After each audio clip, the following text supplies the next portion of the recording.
நான் போன வேர்ல்டு கப்ல மட்டும் இல்லம்மா, இந்த வேர்ல்டு கப்லயும் ஒரு சூப்பரான பெர்ஃபார்மன்ஸ குடுப்பேன். இப்படி வந்து சொல்ற மாரி தான் இன்னைக்கு மேட்ச்ல எம்பப்பே மாஸ் காட்டிட்டாருங்க. இன்னைக்கு பிரான்ஸுக்கும், ஸ்வீடனுக்கும் நடந்த மேட்ச்ல ஃபர்ஸ்ட் ஹாஃப்ல ஸ்டார்ட்டிங்லயே எம்பப்பே ஒரு கோல் அடிச்சாரு. ஆனா அது வந்து ஆஃப் சைடுன்னு சொல்ட்டாங்க.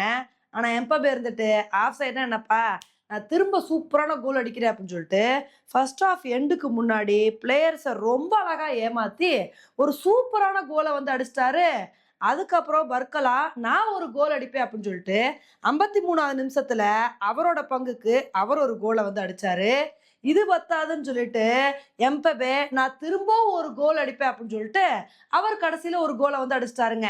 இதனால பிரான்ஸ் வந்து இந்த மேட்ச 3க்கு 0 அப்படின்ற அடிப்படையில ரொம்ப அழகா வந்து வின் பண்ணிட்டாங்க.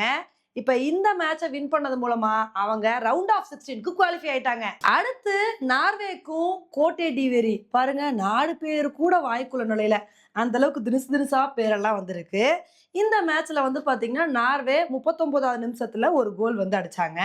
அதுக்கப்புறம் கோட்டை டிவேரி இருந்துட்டு நாங்களும் கோல் அடிப்போம்லன்னு சொல்லிட்டு அவங்களோட பங்குக்கு கரெக்டா 74வது நிமிஷத்துல ஒரு கோலை வந்து அடிச்சாங்க.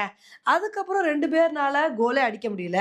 இத பார்த்தோனே நம்ம என்ன எதிர்பார்த்தோம் அப்டின்னா, இந்த மேட்ச் வந்து எக்ஸ்ட்ரா டைம நோக்கி போது அப்டின்னு தாங்க எதிர்பார்த்தோம். அப்பதாங்க நார்வே இருந்துட்டு, நாங்க அவ்ளோ ஈஸியா விடமாட்டோம்.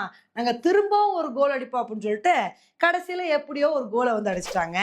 இதனால நார்வே இந்த மேட்ச 2க்கு 1 அப்படின்ற அடிப்படையில வின் பண்ணி, அவங்களும் ரவுண்ட் ஆஃப் 16க்கு குவாலிஃபை ஆயிட்டாங்க. அடுத்து மெக்சிகோக்கும், ஈக்வடாருக்கும் மேட்ச் வந்து நடந்துச்சுங்க. எல்லார் கண்ணும் ஈக்வடார் மேல தான் வந்து இருந்துச்சு. ஏன்னா ஈக்வடார் வந்து ஜெர்மனிய வீழ்த்தி எவ்ளோ பெரிய ஒரு அப்செட்ட கிரியேட் பண்ணாங்க அப்படின்னு தெரியும்.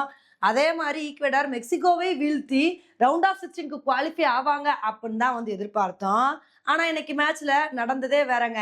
மெக்சிகோ வந்து 22வது நிமிஷத்துல ஒரு கோல் அடிச்சாங்க. அது பத்தாதுன்னு சொல்லிட்டு 31வது நிமிஷத்துல ஒரு கோல வந்து அடிச்சுட்டாங்க. இதனால மெக்சிகோ வந்து ஈக்வடார 2க்கு 0 அப்படின்ற அடிப்படையில வீழ்த்தி, அவங்களும் ரவுண்ட் ஆஃப் 16க்கு குவாலிஃபை ஆயிட்டாங்க. ஓகே ஃப்ரெண்ட்ஸ், இன்னைக்கு நடந்த இந்த 3 மேட்சஸ பத்தி நீங்க என்ன நினைக்கிறீங்க அப்படின்றத என்னோட கமெண்ட் செக்ஷன்ல போடுங்க. இதே மாரி இன்னொரு வீடியோல உங்கள வந்து மீட் பண்றேன். Bye friends.